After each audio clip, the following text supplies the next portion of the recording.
Well, we have a closing tradition on this podcast where the last guest leaves a question for the next guest, not knowing who they're leaving it for. And the Mhm. question left for you, Mm. if you could go back and tell your 20-year-old self something, Mhm. something that would have made you happier, healthier, more successful, if you'd heard it, if it was whispered into your ear at 20 years old, what would you tell your 20-year-old self? Mm. Be full fucking out. Never compromise all of your gifts and your talents. Never play small. It is not your job to make other people feel comfortable. Of course, you can bring your heart to everyone, but it is your job to live the best, most amazing life that you possibly can. I have a question for you. What's that? What are you going to do differently now that I've had this conversation with you? There's What quite, what shifted for you?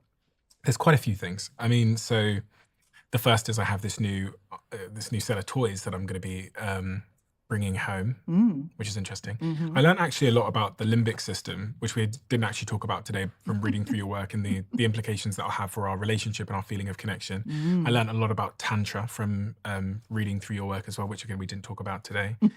Um, I think for my audience, one of the things that I think is really critical is to remove pressure, Mm. which is, I remember a phase of my life where sex had become like the elephant in the room. The lack of sex had become the Mhm. elephant in the room.